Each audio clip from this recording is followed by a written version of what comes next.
اپنا بنایا مجھ کو، سینے لگایا مجھ کو، اپنا بنایا مجھ کو، سینے لگایا مجھ کو، جو بھی ہے میری وقت عطار کی بدولت۔ الحمدللہ رب العالمین والصلاة والسلام علی سید المرسلین، اما بعد فاعوذ باللہ من الشیطان الرجیم، بسم اللہ الرحمن الرحیم۔ الصلاة والسلام علیک یا رسول اللہ، الصلاۃ والسلام علیک یا رسول وعلی آلک واصحابک یا حبیب اللہ، الصلاة والسلام علیک یا نبی اللہ، وعلی آلک واصحابک یا نور اللہ۔ مدنی چینل کے ناظرین، سلسلہ مدنی مکالمہ، آج ہمارا موضوع ہے وصیت کے احکام، اور انشاءاللہ اس پر ہم کچھ ہو سکتا ہے کہ ایسے مدنی پھول آج سنیں کہ شاید ایک تعداد کے لیے یہ مدنی پھول نئے بھی ہوں، اور اس کی تفصیل بھی انشاءاللہ ہم بیان کریں گے۔ لیکن اس سے پہلے امیر سنت کا ایک بہت ہی پیارا رسالہ ہے، مدنی وصیت نامہ۔ اس مدنی وصیت نامے میں امیر سنت نے جو وصیتیں تحریر فرمائی ہیں، انشاءاللہ اس پر بھی کچھ عرض کریں گے، مگر آئیے درود پاک کی فضیلت آپ کو بیان کرتا ہوں کہ سرکار مدینہ صلی اللہ تعالی علیہ وآلہ وسلم نے جو ارشاد فرمایا ہے درود پاک کے حوالے سے، وہ یہ ہے کہ جس نے مجھ پر روز جمعہ 200 بار درود پاک پڑھا، اس کے 200 سال کے گناہ معاف ہوں گے۔ صلو علی الحبیب صلی اللہ تعالی علی محمد۔ وصیت سے متعلق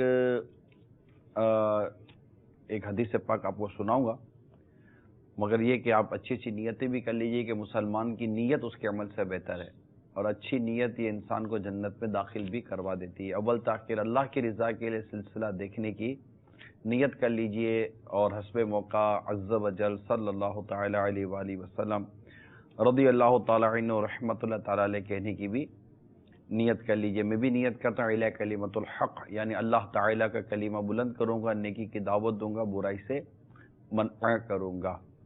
دعوت اسلامی کے جملہ مدنی کام بشمول مدنی قافلہ، مدنی انعامات وغیرہ کی رغبت بھی دلاؤں گا۔ وصیت کے حوالے سے ایک بہت پیاری اور ایمان افروز حدیث سے پاک مشکاۃ شریف کے حوالے سے امیر سنت نے اپنے رسالے مدنی وصیت نامہ کے صفحہ نمبر 12 پر نقل کی ہے کہ سرکار مدینہ صلی اللہ تعالی علیہ وآلہ وسلم کا فرمان باقرینہ ہے، جس کی موت وصیت پر ہوئی، یعنی جو وصیت کرنے کے بعد فوت ہوا، وہ عظیم سنت پر مرا، اور اس کی موت تقوی اور شہادت پر ہوئی، اور اس حالت میں مرا کہ اس کی مغفرت ہو گئی۔ تو یہ حدیث پاک بہت سارے فضائل کو بیان کر رہی ہے۔ عظیم سنت پر مرنے کی بھی بات یہاں بیان ہوئی، اس کی موت تقوی اور شہادت پر ہوئی، اور اس کی مغفرت کی بھی اس میں بشارت موجود ہے۔ تو یہ بہت عظیم روایت اس عنوان پر امیر سنت نے نقل کی ہے۔ پھر امیر سنت نے بھی وصیتیں کی ہیں، انشاءاللہ وہ بھی حسب موقع اور موقع کی مناسبت سے بیان کرنے کی کوشش کی جائے گی۔ آپ بتائیے حضور، وصیت ویسے نارملی طور پر ہمارے یہاں وصیت کا لفظ کافی استعمال کیا جاتا ہے، تو اب مدنی چینل کے ناظرین کو ہم وصیت آسان طریقے سے کیسے سمجھا سکتے ہیں؟ بسم اللہ الرحمن الرحیم۔ ویسے وصیت کی جب ہم بات کرتے ہیں تو وصیت ہمارے معاشرے میں دو طرح کی اس میں جانی جاتی ہے۔ ایک تو یہ کہ جو مال اور اسباب کی جائیداد کی وصیت کرے مرنے والا، تو جہاں احادیث مبارکہ میں جو فضائل بیان ہوئے یا جو احکام بیان ہوئے وہ انہی وصیتوں کے بیان ہوئے، جیسے بہار شریعت میں پورا ایک باب اس کا موجود ہے۔ اور دوسری وصیت جس کو دوسرے لفظوں میں ہم نصیحت بھی کہتے ہیں، وصیت کا بھی اس میں استعمال ہوتا ہے، تو یہاں نصیحت کو بھی وصیت کے طور پہ استعمال کیا جاتا ہے۔ مگر جو وصیت کی جس بات کی ہم گفتگو کر رہے ہیں کہ وصیت کے احکام، تو یہاں آسان الفاظ میں اس کو یوں کہا جا سکتا ہے، بہار شریعت میں اس کی تعریف بھی یوں لکھی ہے کہ بطور احسان مرنے والا اپنے بعد ایسے ورثاء کو، ایسے رشتہ داروں کو کہ جو اس کے وارث نہیں ہیں، ان کے لیے مال کی یا منفعت کی ترغیب دلا کر چلے جائے، وصیت کر کے چلا جائے، منفعت سے کیا یعنی فائدہ، ان کے لیے فائدہ۔ تو اس طرح یعنی مرنے سے پہلے اپنے مال و اسباب میں سے ایسے افراد کہ جو اس کے مال کے وارث نہیں ہیں ان کو بطور احسان، تاکہ ان کو مرنے کے بعد ان کو بھی فائدہ پہنچے، یہ شرعی طور پہ وصیت کہلاتی ہے۔ اور اگر ہم لغوی طور پہ وصیت کہیں تو وہ نصیحت کے معنی بھی آتی ہے، کسی کو سمجھانا بھی وصیت کے معنی میں آتا ہے کہ بھئی میں آپ کو نصیحت کر رہا ہوں، وصیت کر رہا ہوں کہ آپ یہ کام مت کیجیے۔ جیسے ہمارے بزرگان دین رحمہم اللہ المبین کی اس پر باقاعدہ کتابیں موجود ہیں، امام غزالی رحمۃ اللہ تعالیٰ علیہ کی ہے، امام اعظم ابو حنیفہ کے وصایا ہیں، امیر اہل سنت کے ہیں، اسی طرح اعلیٰ حضرت رحمۃ اللہ تعالیٰ علیہ کے بھی وصایا ہیں، اور دیگر بزرگوں سے بھی ثابت ہے۔ اس وصایا سے کیا مراد ہے؟ یہاں وصایا سے مراد وہاں پر بھی بزرگان دین نے بعض احکام تو وہی بیان کیے کہ میرے انتقال کے بعد آپ نے یہ کرنا ہے، یعنی میرے تجہیز و تکفین کے معاملات میں سنت کا میرے خیال معاملات رکھنا، میں یہ کرنا میرے ہے، معاملات میں۔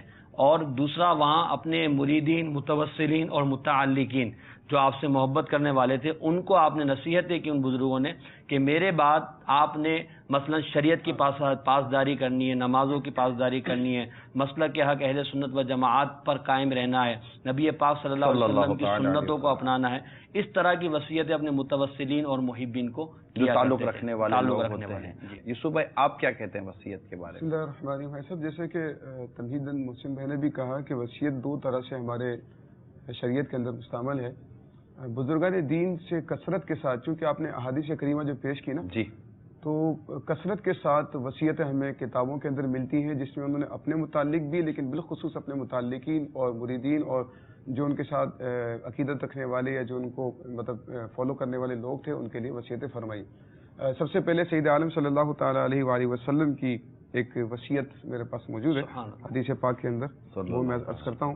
حضرت انس رضی اللہ تعالیٰ عنہ روایت کرتے ہیں کہ نبی کریم صلی اللہ تعالیٰ علیہ وآلہ وسلم کے وصال ظاہری کے وقت عام وصیت یہ تھی کہ نماز کی نگہداشت رکھنا اور اپنے لونڈی غلاموں کا خیال رکھنا۔ اچھا، یعنی یہ اپنے متعلقین اور آقا علیہ الصلوۃ والسلام اس کو بھی امت کے وصیت لیے میں لیا گیا۔ اور جی، اور اپنے یہ بھی فرما رہے کہ میرے بعد نماز کی نگہداشت رکھنا اور لونڈی غلاموں کا جو تمہارے ماتحت ہیں ان لوگوں کے حقوق کا خیال رکھنا۔ اس میں تو اسلام کا حسن بھی شامل ہے ماشاء اللہ، کہ لونڈی اور غلام جو عموماً مطلب جن کے لیے کوئی رعایتی معاملات نہیں ہوتے، سرکار مدینہ صلی اللہ تعالیٰ علیہ وآلہ وسلم نے جو وصال ظاہری سے قبل جو مدنی پھول عطا فرما کی مدنی پھول، وہ اس میں لونڈی اور غلاموں کے ساتھ اچھا سلوک رکھنے کے حوالے سے بھی۔ صاحب اس میں بڑی ایک بہت ہی اہم بات یہ ہے نکتے کی کہ ویسے تو یہ دو جملے ہیں، نماز کی نگہداشت اور لونڈی غلاموں کے حقوق کا خیال، لیکن اگر اس کو دیکھیں نا تو دو جملوں کے اندر آقا علیہ الصلوۃ والسلام نے پہلے جملے میں حقوق اللہ کو بیان فرمایا، دوسرے میں حقوق العباد کو بیان۔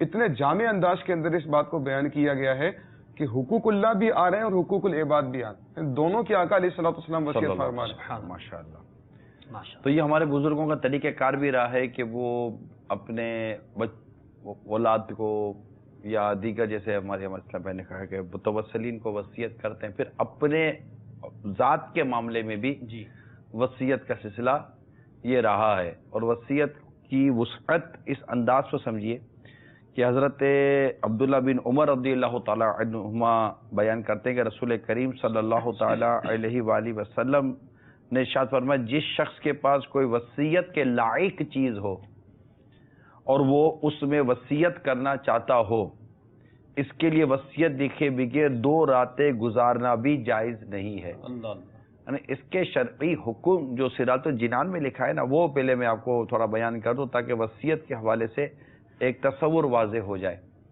صراط الجنان جو تفسیر قرآن ہے، دعوت اسلامی کے اشاعتی ادارہ مقتۃ المدینہ نے اس کو شائع کیا ہے، اور اس کی پہلی جلد سورہ بقرہ کے تحت، سورہ بقرہ میں ہے، تو اس کے تحت اس میں لکھا ہے سورہ بقرہ آیت نمبر 180 کو اگر آپ دیکھیں گے تو انشاءاللہ آپ کو وہاں پر یہ وصیت کے متعلق مدنی پھول مل جائیں گے۔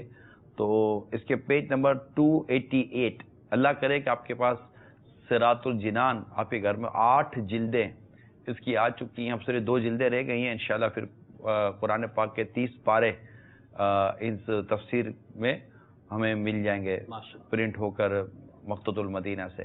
لیکن ابھی فی الحال آپ لے لیں کیونکہ بہت سارا حصہ آ چکا 8 جلدوں میں، اب صرف 6 پارے رہ گئے، یعنی ڈبل 12 پارے 24 پاروں تک تفسیر آ چکی ہے چھپ کر. تو اسے لے تو اس کی پہلی جلد جو ہے، فرسٹ والیوم جو ہے، اس کے اندر یہ لکھا ہے کہ یاد رہے کہ وصیت واجب ہونے کا حکم اگرچہ منسوخ ہو چکا لیکن وصیت کا جواز اب بھی باقی ہے. اچھا، اس کے بعد انہوں نے حدیث پاک نقل کی ہے کہ چنانچہ سرکار مدینہ صلی اللہ تعالی علیہ وآلہ وسلم نے ارشاد فرمایا کسی مسلمان کے لیے مناسب نہیں کہ اس کے پاس کچھ مال ہو اور وہ 2 راتیں اس طرح گزارے کہ اس کی وصیت اس کے پاس لکھی ہوئی نہ ہو. یہ بخاری شریف کی حدیث جو بھی میں نے پہلے بھی بیان کی. تو یہ کچھ وصیت کے حوالے سے تصورات ہیں. ایک وصیت کی اس میں وسعت بھی نظر آ جائے گی کہ وصیت سے کیا کیا چیزیں، اب جیسے کہ یہ آیا نا کہ مناسب نہیں کہ اس کے پاس کچھ مال ہو اور وہ وصیت نہ، البتہ 1/3 تک وصیت ہو سکتی ہے، جیسے آپ نے بھی ارشاد فرمایا کہ جو مال جائیداد. چنانچہ حضرت عبداللہ بن عباس رضی اللہ تعالی عنہما سے روایت ہے کہ رسول کریم صلی اللہ تعالی علیہ وآلہ وسلم نے ارشاد فرمایا وصیت مال کے 1/3 حصے میں ہے اور 1/3 بہت ہے. اس میں بھی ایک بہت پیاری روایت ہے حضرت سعد بن ابی وقاص رضی اللہ تعالیٰ عنہ کی کہ نبی پاک علیہ الصلوۃ والسلام خود بھی جب صحابی کوئی صحابی بیمار ہو جاتے ان کی عیادت کے لیے جاتے تھے تو انہیں بھی وصیت کا حکم دیتے تھے. اسی طرح یہ جب بیمار ہوئے تو ان کے پاس سرکار علی وقار علیہ الصلوۃ والسلام تشریف لائے تو ان سے پوچھا کہ کیا تم نے وصیت کی ہے؟ تو انہوں نے کہا کہ ہاں میں نے وصیت کر دی ہے. تو حضور صلی اللہ علیہ وسلم نے پوچھا کہ کتنے مال کی وصیت کی ہے؟ تو انہوں نے عرض کیا یا رسول اللہ میں نے اپنا سارا مال اللہ کی راہ میں دے دیا ہے، یعنی اللہ کی راہ میں دینے کی وصیت کر دی ہے. اس پر نبی پاک علیہ الصلوۃ والسلام نے فرمایا تو اپنی اولاد کے لیے تم نے کیا چھوڑا؟ تو انہوں نے یہ عرض کیا کہ یا رسول اللہ وہ تو غنی ہیں یعنی مالدار ہیں تو ان کو میرے مال کی حاجت نہیں. اس پر نبی پاک علیہ الصلوۃ والسلام ان کو ترغیب دلاتے رہے اور ان سے کہا کہ نہیں اپنی اولاد کے لیے بھی آپ اپنے مال میں کچھ چھوڑیں. تو پھر اس پر انہوں نے کچھ عرض کیا کہ میں اتنا مال راہ خدا میں دیتا ہوں، یہاں تک کہ کم کرتے کرتے ثلث یعنی 1/3 مال تک نبی پاک علیہ الصلوۃ والسلام نے اجازت دی کہ آپ یہ راہ خدا میں دینے کی وصیت کر جائیں. تو یہ ترغیب بھی حضور نے فرمائی کہ وصیت کی جائے اور پھر جو آپ نے حکم بیان فرمایا کہ 1/3 مال 1/3 میں کر سکتے ہیں، اس سے زیادہ میں ہم نہیں کر سکتے. کا تو ایک طے ہے نا. جی جی قرآن پاک کریم میں مطلب اسلام و دین نے کس کو کتنا دینا ہے وہ تو طے شدہ ہے. جی جی ہے نا. تو اس کی تو ایک اپنی جو فیکشن فیگر ہیں وہ بیان کر دیے گئے ہیں. اسی لیے یہ کہا کہ جو وارث ہیں اس کے علاوہ کے لیے وصیت کریں گے تو وارث کے لیے تو بیان کر دیا. یہاں بہت پیاری بات میرے آقا صلی اللہ تعالی علیہ وآلہ وسلم کی بیان کی گئی کہ تمہارا اپنے عیال کو غنی چھوڑنا اس سے بہتر ہے کہ تو انہیں محتاج چھوڑے اور وہ لوگوں کے آگے ہاتھ پھیلاتے رہیں. تو یہ یوں سمجھیے کہ ابھی تھوڑی دیر پہلے غلاموں کے بارے میں، لونڈیوں کے معاملے میں، جو تمہارے قبضے میں تمہارے غلام ہیں، تمہاری باندیاں ہیں، اس کے معاملے میں سرکار صلی اللہ تعالیٰ علیہ وسلم کے احکامات. پھر یہ کہ اپنے جو عیال ہیں، بال بچے ہیں، ان کے معاملے میں ہماری کیا مدنی سوچ ہونی چاہیے. سرکار صلی اللہ تعالیٰ علیہ وسلم نے کیا اس میں اپنے صحابہ کا سعد بن ابی وقاص رضی اللہ تعالیٰ عنہ کو یہ ارشاد فرمایا. بڑے جلیل القدر صحابی ہیں سعد بن ابی وقاص رضی اللہ تعالیٰ عنہ، یہ عشرہ مبشرہ میں ہے اور بڑا مقام و بڑا مرتبہ ہے. تو ان کو اللہ تعالیٰ نے مال و اسباب بھی عطا فرمائے تھے. تو وہ اب اس پر صحابہ کرام کی ایک سوچ بھی دیکھیے کہ وہ دینے کا کیسا ذہن تھا کہ دے دیں. تو یہ سارا مال دینے کے لیے تیار ہو گئے کہ اللہ کی راہ میں اس کو خرچ کر دو، اس کو صدقہ کر دو. مگر سرکار مدینہ صلی اللہ تعالیٰ علیہ وآلہ وسلم اسلام و دین کی بڑی خوبصورت تصویر بیان فرما رہے ہیں کہ تمہارا اپنے عیال کو غنی چھوڑنا اس سے بہتر ہے کہ تو انہیں محتاج چھوڑے اور یہ وہ لوگوں کے آگے ہاتھ پھیلاتے رہے. کیونکہ یہ مانگنا ہے نا، یہ اسلام نے اس کی پذیرائی نہیں ہے. ہمارے دین میں، ہمارے اسلام میں سوال کرتے رہنا، مانگتے رہنا. کیونکہ ہمارے دین اور ہمارے اسلام کی ہمیں تعلیمات یہ ہیں کہ اوپر والا ہاتھ جو ہے نا وہ نیچے والے ہاتھ سے بہتر ہے. سبحان اللہ. یوں دینے والے بنے آدمی. مانگنے والے نہ بنے. عموماً لوگ مانگتے پھرتے ہیں, بہت لوگوں کی عادت ہوتی ہے سوال کرتے رہنے کی, مانگتے رہنے کی. اسکول کالج میں بھی جائیں گے تو کسی سے ربڑ مانگ رہے ہوں گے, کسی سے پینسل مانگ رہے ہوں گے, کسی سے کاپی مانگ رہے ہوں گے, کسی سے کاغذ مانگیں گے یا کاپی میں سے کاغذ پھاڑ کر دے دے. تو کوئی کیا لکھیں گے, کوئی کیا مانگنے کی عادت. آفیسز کے اندر بھی لوگ ایک دوسرے سے چیزیں مانگتے رہتے ہیں, حتیٰ کہ موبائل مانگتے رہتے ہیں. یار موبائل دینا, میرا بیلنس ختم ہو گیا. اب اس کا بیلنس ختم کرنے کا انتظار کر رہے ہیں ہم لوگ. یار میرا بیلنس ختم ہو گیا, اب تیرا رہ گیا ہے تو میں بھی نہیں دیکھ سکتا, اب تیرا بیلنس میں نے ختم کرنا ہے. بھائی بیلنس ختم ہو گیا تو بیلنس ڈلوا لو. اب مانگتے کیوں؟ کیونکہ آپ کے جیب سے مطلب کہ 10 روپے نکل نہیں رہے, اس کے موبائل کے 20 روپے ختم کرنے کے موڈ میں بیٹھے ہوئے ہیں. آپ کی موٹر سائیکل کھڑی ہے, کسی اور کی موٹر سائیکل مانگ کے لے جائیں گے.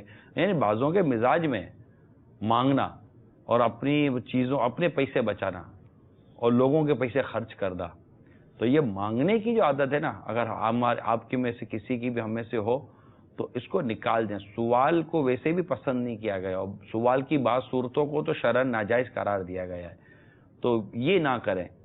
جتنے بھی ہمارے آس پڑوس میں بھی چلے, کبھی کبھار ضرورت کی چیز ہوتی, کبھی کوئی ماچس ختم ہو گئی تو ایک ارجنٹ سی آ گئی, کبھی نمک کوئی ہلکی پھلکی چیز ہو گئی. اب پڑوس سے بار بار اچھا وہ نمک ہے تو نمک پہلے دن تو مل جائے گا, اب اگلے دن بھی اب نمک مانگنے جائیں گے تو بولے تو اس کو لگے گا کہ یہ ایک نمک کی تھیلی منگانے میں یا مطلب کہ پاؤ چھٹانگ نمک منگانے میں بھی ان کو تکلیف ہے. تو کبھی پودینہ مانگ رہے ہیں, تو کبھی دھنیا مانگ رہے ہیں, تو کبھی ماچس مانگ رہے ہیں, تو کبھی کیا مانگ رہے ہیں. تو پڑوس نے کوئی کرانے کی دکان تھوڑی کھولی ہوئی ہے کہ مطلب کہ وہ آپ کو دیتے رہیں گے. نہ اس کی دکان, نہ اس کا اگر ویلفیئر ایسوسیشن بنا ہوا ہے کہ وہ اس طرح کا مدد دیتا رہے. تو اگر آپ کے گھر میں بھی پڑوس میں بھی اگر اس طرح کی ہو تو نہ کریں. آپ موبائل رکھتے ہیں, چارجر اپنا رکھیں, ہر چیز اپنی رکھیں. اگر سفر کہیں آنا جانا ہے تو آپ کو پتہ ہی چیز ہو جاتی ہے, سب چیز اپنی رکھیں. امیر علیہ سنت کو اللہ سلامت رکھے. ماشاءاللہ اللہ کی کرو رحمت ہے. یہ بتاتا چلوں کہ اللہ کی رحمت سے اب ماشاءاللہ امیر سنت کی طبیعت بہتری کی طرف ہے. ماشاءاللہ اب کھڑے ہو کر نماز پڑھنا, زمین پر سجدہ کرنا وغیرہ کا عاشقان رسول کو چاہیے کہ سجدہ شکر ادا کریں. امیر علیہ سنت نے چند دنوں کے بعد جو پہلا سجدہ کیا, ڈاکٹر نے وہ ٹاکا نکل گیا ماشاءاللہ, اللہ کی رحمت ہے. اللہ مزید بہتری عطا فرمائے. طبیعت بہتری کی طرف ہے, لیکن ابھی صحتیابی کی طرف سفر جاری ہے. اب دعا کا سلسلہ جاری رکھیے. اور یہ کہ امیر سنت نے جو کئی دنوں کے بعد پہلا جو سجدہ کیا وہ سجدہ شکر ہی کیا. اور الحمدللہ ہمارے اسلام بہن میں نے بھی الحمدللہ سجدہ شکر ادا کیا. اور آپ سب سے عرض کی بھی تھی کہ آپ سب سجدہ شکر بھی ادا کریں اور دعا بھی کرتے رہیں. الحمدللہ امید ہے کہ ایک تعداد ہمارے اسلامی بھائیوں کی مدنی قافلوں کے مسافر بنی ہے, اور اس کا عنوان خاص طور پر یہی تک اللہ کی رضا کے لیے سفر کرنا ہے, اور اس میں خاص دعا کرنی امیر سنت کی درازی عمر بالخیر و صحتیابی کے لیے. اور ماشاءاللہ اسلام بہن سفر کیے بھی ہیں. تو اللہ تبارک و تعالی ہمارے امیر سنت کا سایہ سلامت رکھے, سایہ دراز فرمائے, اور یہ کہ ان کے لیے دعا کرتے رہیں اور ان کی دعائیں ہم لیتے رہیں. تو میں یہ ضمناً چلیں عرض کر دیا. تو یہ نمک اپنے ساتھ رکھتے تھے امیر سنت. بات والا موضوع سوال کا چلا ہے, تو نمک اپنے ساتھ رکھتے تھے, آدھی پانی کی بوتل اپنے ساتھ رکھتے تاکہ کسی سے مانگنا نہ پڑے. تو اسلام و دین جو ہے نا ہمارا, یہ سوال کو کی پذیرائی نہیں ہے, پسند نہیں کرتا. اور خودداری کو بہت پسند کیا جاتا ہے. خودداری ہو تو آدمی پیدل چلا جائے, سوال نہ کرے. کوئی دیکھے گا کسی کو ایسا ہوگا تو وہ اگر آفر کر دیتا ہے اور اس میں بھی کوئی مانعی شرعی نہیں ہے تو ایک الگ بات ہے. ورنہ آدمی مطلب کہ ہے یار, بس میں چلے جائیں گے, ویگن میں چلے جائیں گے, دھکے کھا لیں گے, لیکن کسی سے موٹر سائیکل یا کار کا سوال نہیں کریں گے. ٹھیک ہے, اللہ تعالیٰ نے آپ کو وسعت جب دے گا تب آپ کی بھی کار اور موٹر سائیکل آ جائے گی. لیکن اب نہیں ہے تو ہزاروں لوگ سفر کر ہی رہے ہیں, لاکھوں لوگ سفر کر رہے ہوتے ہیں کار میں اور پیدل, یہ ساری چیز. تو سارے کو تو مطلب ایک آدمی کے پاس بلڈنگ میں گاڑی ہے تو بلڈنگ میں رہنے والے 10 پڑوسی اس کی کار استعمال کر رہے ہوں گے کہ چلو ایک کار 10 فیملی کو کافی ہے. ایسا نہیں ہوتا. پڑوسی بھائی سے بھی لیتا ہے نا تو بھاری پڑتا ہے. یہ ہمارے بھی تجربے کی باتیں, آپ کے بھی تجربے کی باتیں ہوں گی. تو موضوع صرف سمجھانے کے لیے میں عرض کرنا چاہ رہا ہوں کہ یہ ذہن بنا لیں, سوال نہیں کرنا, نہ موبائل فون لیں میسج کرنا. خدا نہ خدا کوئی ایسی ایمرجنسی ہو جاتی ہے تو ایمرجنسی میں تو ہر کوئی ایک دوسرے کی مجبوریاں پریشانیوں کو عموماً سمجھ جاتے ہیں, اور بعض صورتوں میں سوال کرنا یہ عار نہیں ہوتا, یعنی ذلت کا وہ سامنا نہیں کرنا پڑتا. تو یہ سب ہوتا ہے. صاحب صحابہ کرام علیہ رضوان کے بارے میں آتا ہے نا کہ جب وہ اونٹ پر جا رہے تھے ہو رہے تھے تو ان کا چابوک یا کوئی چیز گر جاتی تھی لاٹھی تو وہ کسی سے سوال نہیں کرتے تھے کہ مجھے اٹھا کر دو. بیعت کی تھی سوال نہ کرنے پر, سرکار صلی اللہ علیہ وسلم بیعت کی تھی سوال نہ کرنے پر, اور ان پر عمل یہ تھا چابوک نیچے گر جاتا تو وہ تشریف لے آتا چابوک نیچے تو وہ خود ہی کسی کہتے نہیں تھے کہ مجھے اٹھا کر دے دو, اس سوال سے بھی بچتے تھے. حضرت ابو ہریرہ رضی اللہ تعالیٰ عنہ کا جو واقعہ ہے وہ دودھ والا اصحاب صفہ کو بلایا تھا, تو اس کی ابتدا میں یہی ہے نا کہ آپ بھوک سے نڈھال تھے, بہت سخت آپ کو بھوک لگی ہوئی تھی.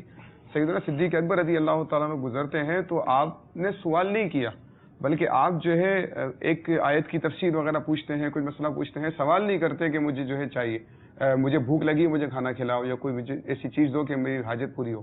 وہ فرماتے ہیں کہ صدیق اکبر رضی اللہ تعالیٰ عنہ گزر گئے, پھر فاروق اعظم رضی اللہ تعالیٰ عنہ آئے, ان سے بھی سوال نہیں کیا, ان سے بھی ایک مسئلہ پوچھا, وہ بھی مسئلہ بتا کر آگے گزر گئے, پھر آقا علیہ الصلوۃ والسلام تشریف لائے اور پھر وہ دودھ پلانے کا سلسلہ ہوا, لیکن سوال نہیں کیا. اور سرکار صلی اللہ تعالیٰ علیہ وسلم نے گویا کہ ہم کہہ سکتے ہیں کہ پہچان لیا کہ جی جی لے گئے اور سارے یہاں. اللہ اللہ.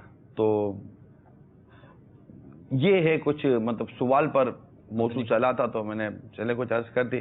مجھے بتایا کہ لوگ گھروں میں جا کے وائی فائی مانگتے ہیں, پاسورڈ نمبر. اب پاسورڈ نمبر میں خود آپ سے اگر رہنمائی فرمائے کہ بعض اوقات گھر میں لگا ہی ہوا ہے اور لوگ پاسورڈ دے دیتے ہیں, یعنی کہ شاید مانگنا ہر ایک کے لیے. اب جیسے کہ اگر میرے موبائل نیٹ کے اندر اگر مطلب کہ میں وائی فائی کے ذریعے آپ کو دے سکتا ہوں تو چونکہ ابھی استعمال کریں گے تو شاید میرا جتنا جی بی یا میرا جتنا بھی ایم بی ہے جو بھی میرے جو استعمال ہے پیکیج ہے وہ تیزی کے ساتھ ختم ہونا شروع ہو جائے گا, تو شاید یہ زیادہ بھاری پڑے گا. لیکن جس کے گھر میں جیسے فکسڈ ہے, مثال کے طور پر 1000 روپے مہینہ ہے تو انلمیٹیڈ ہے. اب انلمیٹیڈ بھی ہوتا ہے کہ نہیں ہوتا اتنا اندازہ نہیں ہے, مطلب ہر چیز کی لمٹ تو ہوگی, 1 GB ہوگا, 2 GB ہوگا, 3 GB ہوگا, جو اس کا ایک ہوتا ہے میکسیمم کتنا ہوگا. ایسا تو ہے نہیں کہ 500 GB 50 GB استعمال کر لے اور آپ کو مطلب کہ کوئی کچھ کہنے پوچھنے والا نہیں ہے. واللہ عالم, مجھے اتنا اس کی معلومات نہیں ہے. تو یہ تو ہمیں پوچھا تو شاید ایسا لگتا ہے کہ عرف دیکھا جائے گا اس پر کہ اگر وہاں پر پاسورڈ مانگنا اگر عرف کے مطابق درست ہے تو شاید واللہ عالم. اب اس میں عرض کر نہیں سکتا کیونکہ اس میں بسا اوقات مانگنا بھی نہیں پڑتا.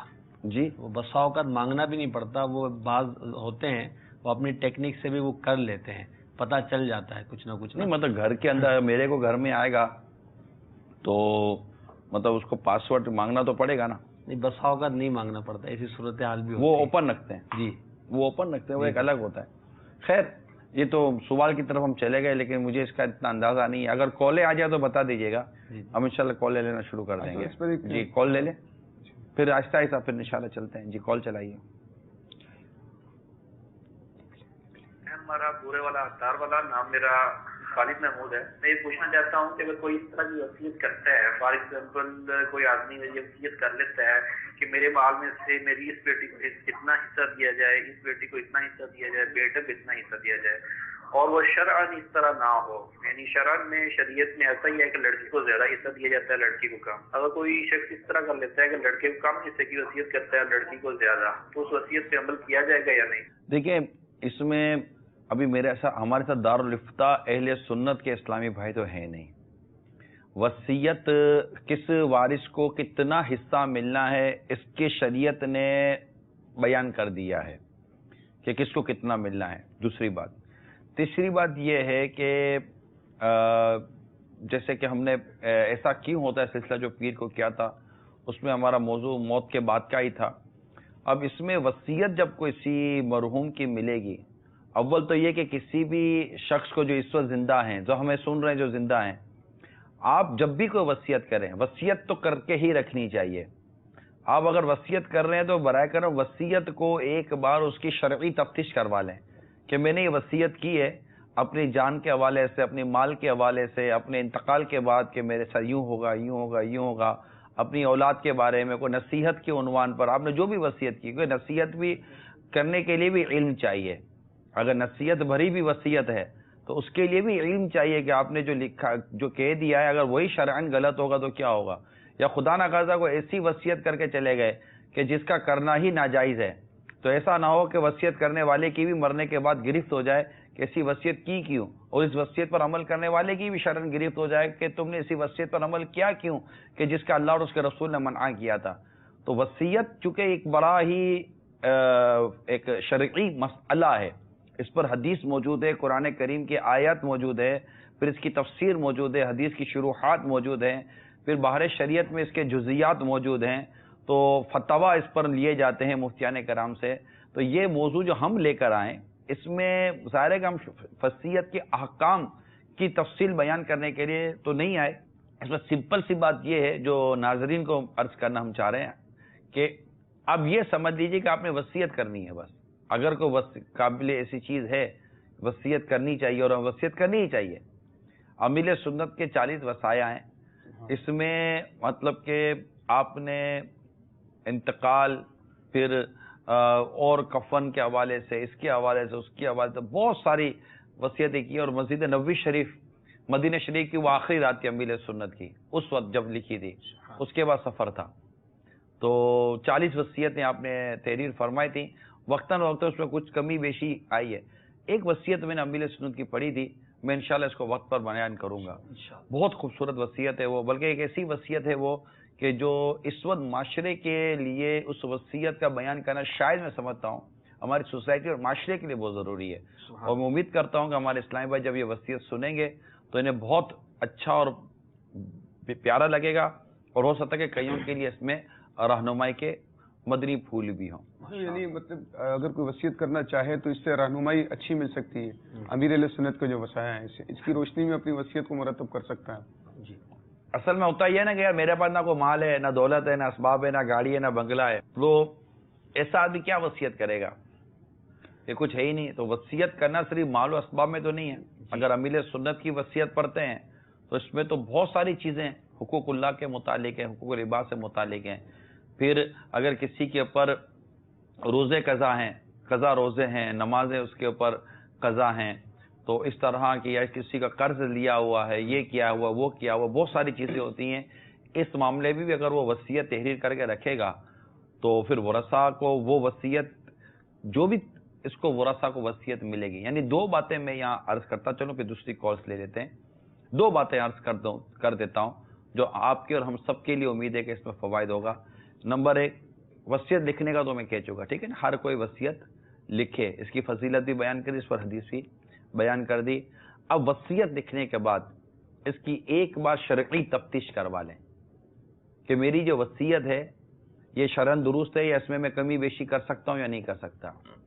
پھر جب ورثاء کے ہاتھ میں جب وصیت آئے انتقال کے بعد کسی کے بھی کہ یہ ہمارے بھائی جان نے یا ہمارے والد صاحب نے یا شوہر نے یا کسی نے بھی یہ وصیت کی ہے، جب ورثاء کے ہاتھ میں وصیت آئے تو وہ ایک بار اپنی وصیت کو، اس وصیت کو شرعی تفتیش کروا لے کہ مفتی صاحب یہ بتا دیں کہ ہم اس وصیت پر عمل کس طرح کریں گے۔ تو وہ وصیت پر عمل کرنے کا طریقہ بتا دیں گے۔ خدا نخواستہ اگر مرحوم نے ناجائز وصیت کی ہے تو ظاہر ہے کہ اس پر عمل کرنے کی بھی اجازت نہیں دی جائے گی، تو اس کا شرعی حکم پتہ چل جائے گا کہ اس کی آپ کو اجازت نہیں ہے۔ ورنہ عموماً ہوتا یہ ہے کہ جنہ نہیں نہ والد صاحب وصیت کر گئے، ان کی روح بھٹکے گی، نہیں یہ ہوگا وہ ہوگا، ایسا نہ کریں۔ مطلب اسلام و دین کے تصور کو سمجھنے کی کوشش کریں کہ مطلب ایسا نہ ہو کہ وہ اس نے غلط کام کیا، تو جیسے کہ میں نے اس جگہ نوحہ، ٹھیک ہے نا، اس میں بھی جس کو یہ پتا ہے کہ ہمارے یہاں مرنے کے بعد یہ نوحہ ہوگا اور غیر شرعی چیخو پکار اور یہ بین کریں گے، یہ سب ہوگا، تو اس کے لیے الزواجر میں غالب مجھے یاد پڑتا ہے اس طرح کی روایت لکھی ہے کہ اس کو چاہیے کہ وہ وصیت کرے کہ میرے مرنے کے بعد یہ چیز نہ کی جائے، ورنہ وہ وصیت نہ کرنے والا اگر ہو سکتا اللہ نہ کرے وہ گناہ گار ہو جائے گا، اسے پتا تھا کہ جب ایسا ہونا ہے تو اسے کیوں وصیت نہ کی، ظن غالب کی صورت میں۔ تو کیونکہ جہالت کی وجہ سے پھر انتقال کے بعد لوگ عجیب و غریب انداز میں مطلب روتے پیٹتے ہیں، تو یہ ساری چیزیں چونکہ علم کی کمی ہوتی ہے اس لیے یہ ساری چیزیں ہو جاتی ہیں۔ تو ہو سکتا ہے کہ شاید آج ہمارے ناظرین کی ایک بڑی تعداد ایسی ہوگی کہ جن کو شاید یہ پتا چلے کہ اچھا وصیت بھی ہر ایک کو کرنی چاہیے، اور امیر سنت نے جس انداز پر وصیتیں کی ہیں انشاءاللہ وہ بھی بیان کرتا ہوں۔ آپ مزید کچھ وصیت کے بارے میں ارشاد فرمائیں۔ کال ہو تو کال بھی وہ بھی دے دیجیے گا۔ جی کال چلا دیں۔ السلام علیکم ورحمۃ اللہ وبرکاتہ۔ وعلیکم السلام ورحمۃ اللہ وبرکاتہ۔ عطاری محمد عمر، مدینہ العلیہ ملتان شریف۔ نہایت ہی اہم اور غیر معروف موضوع پر نگران شورا سلسلہ لے کر آئے ہیں، اور اس حوالے سے بھی یہ اہمیت کا حامل ہے کہ وصیت کی عظیم سنت پر عمل کر کے انسان دنیا اور آخرت کی بھلائیاں سمیٹ سکتا ہے۔ مجھے یہ عرض کرنا ہے کہ اگر کوئی شخص جو خاطر خواہ مال رکھتا ہے، وہ دعوت اسلامی کے مدنی کاموں کے لیے اور ان کی فلاح کے لیے وصیت کر سکتا ہے، اور اگر وصیت کر سکتا ہے تو کس حد تک اپنے مال میں سے وصیت کر سکتا ہے، اور کیا اس کے لیے دیگر ورثاء کا راضی ہونا یا انہیں راضی کرنا ضروری ہے، جبکہ اس کے پاس مال بھی کثیر ہے اور وہ سمجھتا ہے کہ اس سے اس کی دنیا اور آخرت سنور سکتی ہے۔ السلام علیکم ورحمۃ اللہ وبرکاتہ۔ وعلیکم السلام ورحمۃ اللہ وبرکاتہ۔ عمر بھائی، آپ کو اللہ تعالیٰ خوش رکھے، سلامت رکھے، آپ نے حوصلہ افزائی بھی کی ہماری۔ اب اس میں دیکھیں، ایک شخص زندہ ہے اور مال کا وہ مالک ہے، اور اگر وہ راہ خدا عز و جل میں خرچ کرنا چاہتا ہے تو اس میں بھی مطلب کہ ایک شرعی، جیسے کہ حضرت سعد بن ابی وقاص رضی اللہ تعالیٰ عنہ کی بھی ہم نے روایت بیان کی، تو وہ یہی میں عرض کروں گا کہ وہ جو بھی کام کرنا چاہے اس میں اپنے معاملات میں شرعی رہنمائی لے لے گے، میرا یہ معاملہ ہے، میرے یہ بیوی بچے ہیں، تو میں یہ سب کچھ کرنا چاہ رہا ہوں۔ لیکن یہاں پر میں ایک دو حدیثیں ضرور سناؤں گا آپ کو، وہ ایک دو حدیثیں سامنے رکھیں، کیونکہ عموماً ہمیں دینا کا جو یاد آتا ہے نا، وہ انتقال کے بعد یاد آتا ہے، کہ جب ہم بھی جا رہے ہوتے ہیں بولے یار ابھی تو میں تو جا رہا ہوں، میں کیا استعمال کروں گا۔ تو دو حدیثیں سناتا ہوں میں آپ کو۔ حضرت ابو ہریرہ رضی اللہ تعالیٰ عنہ بیان کرتے ہیں کہ ایک شخص نے رسول کریم صلی اللہ تعالیٰ علیہ وآلہ وسلم سے پوچھا، یا رسول اللہ صلی اللہ تعالیٰ علیہ وآلہ وسلم، کون سے صدقے میں زیادہ فضیلت ہے؟ آپ نے فرمایا تم اس وقت صدقہ کرو جب تم صحت مند ہو، مال پر حریص ہو، زندگی کی امید ہو اور تنگ دستی کا خوف ہو، اور صدقے میں تاخیر نہ کرتے رہو حتیٰ کہ جب موت حلقم تک پہنچ جائے، حلق تک پہنچ جائے تو کہو یہ چیز فلاں کے لیے اور یہ چیز فلاں کے لیے، یہ تو تم کہو یا نہ کہو فلاں کے لیے ہو ہی جائے گی۔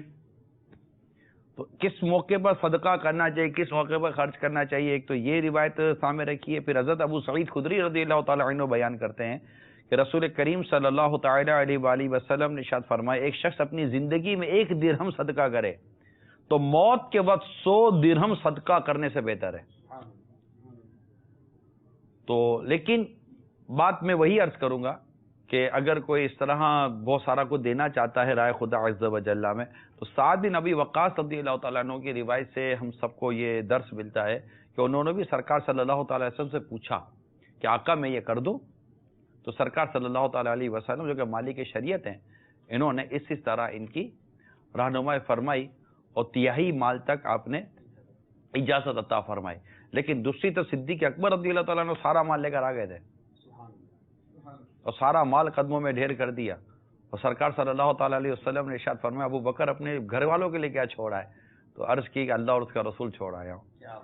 تو یہ مقام صدیقیت، یہ میں نے مفتی محمد فاروق صاحب سے پوچھا تھا رحمۃ اللہ تعالیٰ علیہ سے، یہ دونوں روایتیں میں نے پوچھی تھی کہ وہاں سعد بن ابی وقاص رضی اللہ تعالیٰ عنہ کو اس طرح انکار فرمایا اور صدیق اکبر سے تو سارا مال قبول فرما لیا۔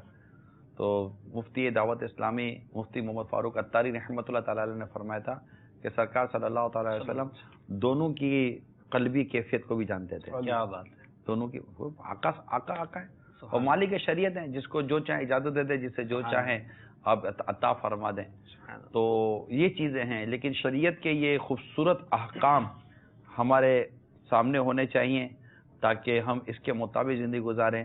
اور چونکہ ابھی جیسے خود ہمارے عطاری عمر صاحب نے جو بات بیان کی کہ یہ غیر معروف موضوع ہے، واقعی غیر معروف موضوع ہے کہ وصیت، تو وصیت یوں ایک جرنل ٹاپک ہے اور عام آدمی کا بھی وصیت سے کوئی تعلق ہے شاید اس کے متعلق ہماری اتنی خاص رہنمائی نہیں ہے.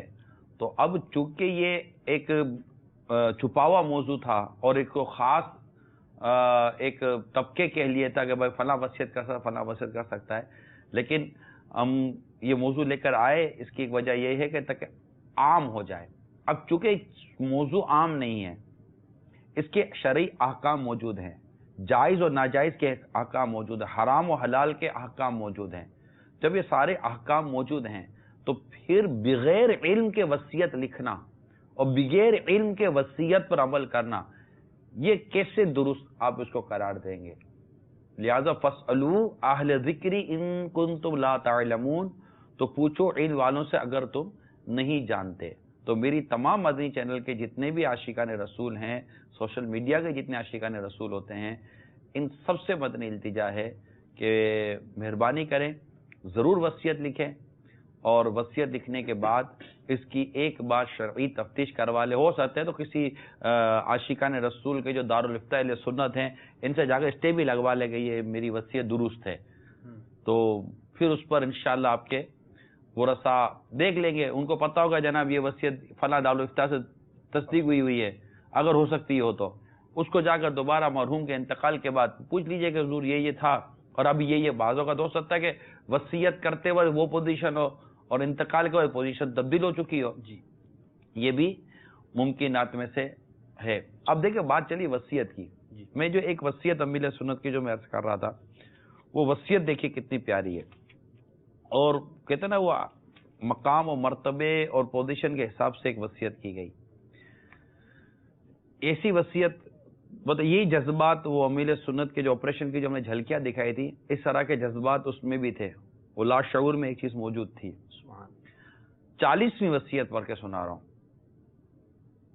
بلکہ وصیت ایک یہ ہے، چلے میں اوپر سے آتا ہوں. ترکے کے معاملے میں کیا وصیت کی یہ بتاتا ہوں.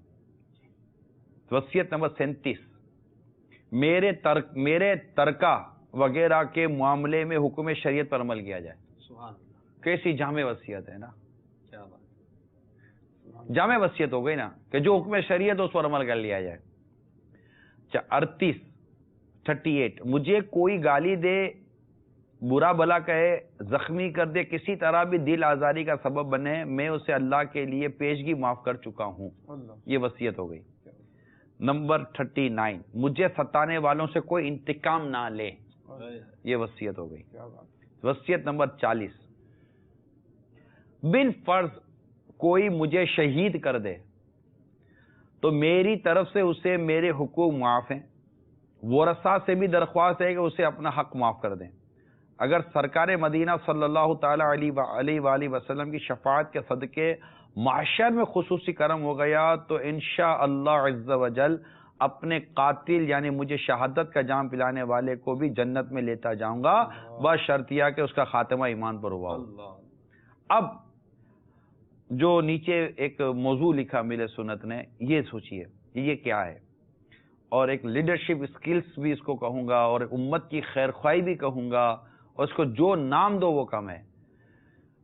لکھتے ہیں اگر میری شہادت عمل میں آئے تو اس کی وجہ سے کسی قسم کے ہنگامے اور ہڑتالیں نہ کی جائیں. اگر ہڑتال اس کا نام ہے کہ مسلمانوں کا کاروبار زبردستی بند کروایا جائے، مسلمانوں کی دکانوں اور گاڑیوں پر پتھراؤ وغیرہ ہو، بندوں کی ایسی حق تلفیوں کو کوئی بھی مفتی اسلام جائز نہیں کہہ سکتا. اس طرح کی ہڑتال حرام و جہنم میں لے جانے والا کام ہے. اس طرح کے جذباتی اقدامات سے دین و دنیا کے نقصانات کے سوا کچھ ہاتھ نہیں آتا. عموماً ہڑتالی جلد ہی تھک جاتے ہیں اور بالآخر انتظامیہ ان پر قابو پا لیتی ہے. یہ اتنی خوبصورت و پیاری وصیت بھی ہے، نصیحت بھی ہے. ہمارے معاشرے کے آپ نے حج کیا ہے نا؟ حج آپ نے جی حج آپ نے حج کیا؟ میں آپ کو حاجی صاحب کہنا شروع کر دیتا ہوں. میں آپ کے نام سے بلاتا ہوں یوسف بھائی، آپ یوں کر رہے ہیں. حضور مسئلہ یہ کہ نا ہمارے معاشرے کے اندر جو روش چل رہی ہے بالکل اس کے برعکس ہے. یعنی کسی کو شہید کر دیا جائے اور اس کے بعد ہمارے شہر کا ہمارے ملک کا جو نقشہ ہوتا ہے اور جو جس طریقے سے لوگوں کا رد عمل آتا ہے مطلب اس کے بالکل برعکس یہ سوچ کہیں اور نظر ہی نہیں آتی. یہ میں کچھ سوچ کر ہی یہ سوچ بیان کی ہے کہ یہ سوچ کو عام کرنے کی ضرورت ہے اور شاید یہ سوچ اگر عام ہوئی تو معاشرے میں بڑا ہی اطمینان مل سکتا ہے امت اور قوم کو. تو یہ بھی دیکھیں نا وصیت ہوئی نا, بالکل یہ بھی وصیت ہوئی. اچھا مزید دیکھیں کہ وصیت یہ تاجدار مدینہ صلی اللہ تعالی علیہ وسلم کی محبت اور سنت کا پیغام دنیا میں عام کرتے رہیں. اللہ اللہ, یہ بھی وصیت ہے. اچھا پھر یہ کہ اور بہت ساری وصیتیں, وصیت اور ضروری وصیت بھی الگ ہے. اچھا ہو سکے تو میرے اہل محبت میری تدفین کے بعد 12 روز تک یہ نہ ہو سکے تو کم از کم 12 گھنٹے ہی صحیح میری قبر پر ہلکا کیے رہیں اور ذکر و درود و تلاوت و نعت سے میرا دل بہلاتے رہیں. انشاءاللہ نئی جگہ میں دل لگ ہی جائے گا. اس دوران بھی اور ہمیشہ نماز با جماعت کا اہتمام رکھیں. یہ بھی بڑا خوبصورت یہ مطلب موضوع ہے. یعنی یہ میں اس لیے آپ کو بیان کر رہا ہوں کہ وصیت کا تعلق صرف ترکے یا مال یا جائیداد یا دولت سے نہیں ہے. یعنی کہ میرے کفن کے معاملے میں کیا ہونا چاہیے, میری قبر کے معاملے میں کیا ہونا چاہیے, اس کی سائز کے معاملے میں کیا ہونا چاہیے, میرا جنازہ کون پڑھائے گا, اس طرح کی بہت ساری چیزیں آپ اور میں لکھ سکتے ہیں. اب ہو سکتا ہے کہ یہ بھی لکھ دیں کہ امیل سنت کا جو مدنی وصیت نامہ ہے اس کے مطابق میری بھی مرنے کے بعد میرے ساتھ بھی اس طرح کے معاملات کیے جائیں. یہ بھی ممکن ہے. جو ممکنات جو ممکنات اس کی بھی شرعی تفتیش کروا لی جائے. میں شرعی تفتیش کا آپ کو بار بار عرض کرتا رہوں گا اور انشاءاللہ ہم کرتے رہیں گے کیونکہ ہم علماء سے بہت دور ہیں. اللہ کرے کہ ہم علماء کے ایسے قریب ہو جائیں کہ جس طرح بغیر کپڑوں کے ہم نہیں رہ سکتے اس طرح بغیر علماء کے نہ رہ سکیں. اور سچی بات یہ کہ علماء ہمارا ستر ہے. یہ ہماری بہت ساری چیزوں کو چھپاتے ہیں اور بہت ساری چیزوں میں ان کے ہونے کی ہمیں برکتیں نصیب ہوتی ہیں. کال چلائیے. السلام علیکم ورحمۃ اللہ وبرکاتہ. وعلیکم السلام ورحمۃ اللہ وبرکاتہ.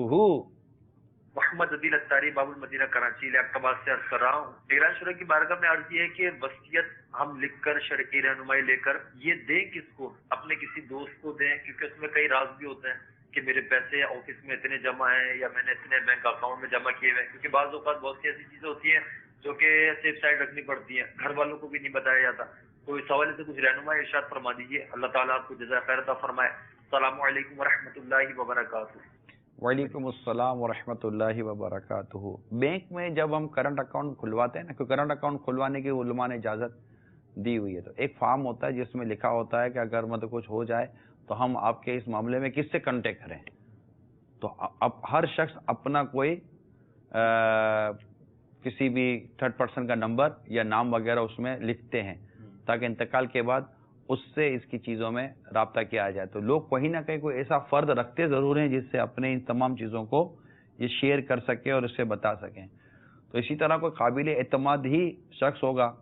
اور اس میں بھی ظاہر ہے کہ میرے لیے بھی یہ سوال میں مطلب کہ مشورتاً ہی عرض کر سکتا ہوں, لیکن جو شرعی حکم ہوگا اس کے لیے آپ مفتیان کرام تو شرعی رہنمائی لے لیں. البتہ جیسے کہ یہ وصیت نامہ تو امیر رسول کا چھپا ہوا ہے اور بہت خوبصورت بات ہے کہ میرے ترکے کے معاملے میں حکم شریعت پر عمل کیا جائے. اس میں نا انہوں نے اصل میں بعض اوقات انسان کی کچھ پرسنل ڈیلنگز ہوتی ہیں.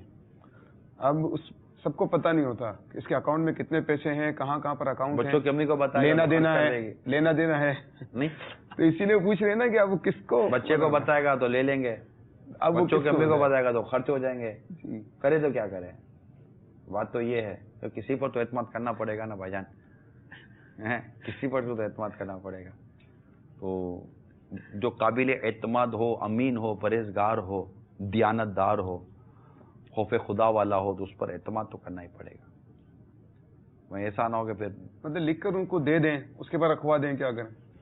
یہ بھی ہو سکتا ہے کہ جیسے مشورہ میرے ذہن میں آ رہا ہے کہ میری وصیت یا میری جو بھی سیکریٹ انفارمیشن ہے وہ فلاں دراز میں رکھی ہوئی ہے, فلاں جگہ رکھی ہوئی ہے, مطلب اگر میرا انتقال ہو جائے تو وہ نکال لیجئے گا. یہ بھی ہو سکتا ہے. اب جانے کے بعد اب وہ نکال بھی لیں گے تو سائن تو آپ کی گئی نا آپ کے ساتھ ہی. یہ بھی ایک میرے ذہن میں ایک مشورہ ہے کہ بھلے کسی کو اگر آپ پڑھانا نہیں چاہتے کہ یار راتوں رات پڑھاؤں گا تو پھر ایسا نہیں کہ اپنا ہی کنڈا ہو جائے گا. اور تو یہ بھی ایک ابھی میرے ذہن میں ایک مشورہ آئی ہے, ناقص مشورہ ہی سمجھ لیں گے, یہ بھی ہو سکتا ہے کہ رکھ لیں اور بتا دیں فلاں دراز کے اندر میری فلاں چیز رکھی ہوئی ہوتی ہے, یا پھر کوئی قابل اعتماد ہو تو پھر اس کے ساتھ ترکیب بنا لیں کہ بھائی یہ ہے. تو ہو سکتا ہے کہ اس سے شاید آپ کا جو سوال ہے کچھ تشفی آپ کو ہو جائے. کال چلائیے. السلام علیکم ورحمۃ اللہ وبرکاتہ. وعلیکم السلام ورحمۃ اللہ وبرکاتہ. پیارے نگران شورا, شاہ رخ اتاری بوندی راجستھان سے عرض کر رہا ہوں. سلسلہ مدنی مکالمہ آپ کا ماشاءاللہ بہت ہی پیارا سلسلہ ہے. پیارے نگران شورا, کیا اس طرح کی وصیت کر سکتے ہیں یا نہیں کہ میرے نماز جنازہ یہی پڑھائیں گے کسی کا بھی نام لے کر, کہ ہمارے یہ قاضی صاحب یا یہ حضرت یا یہ مولانا ہمارے نماز جنازہ پڑھائیں گے, ایسی وصیت کرنا کیسا؟ اور دوسرا کہ ہمارے ایک اسلامی بھائی کل رات 10 بجے سے لاپتہ ہیں, ان کے لیے دعا فرما دیجیے کہ صحیح سلامت گھر پر لوٹ جائیں, کہ بچے بیوی پریشان ہیں. السلام علیکم ورحمۃ اللہ وبرکاتہ. وعلیکم السلام ورحمۃ اللہ وبرکاتہ. اللہ تعالیٰ ان اسلامی بھائی کو خیر و عافیت و سلامتی کے ساتھ اپنے گھر والوں سے ملا دے. آمین. ان کی پریشانی پر اللہ تعالیٰ رحمت کی نظر فرمائے. اور یہ کہ جو آپ نے سوال کیا, امیل سنت کے 40 مدنی وصیت نامے میں 18 نمبر جو وصیت ہے وہ سن لیجئے.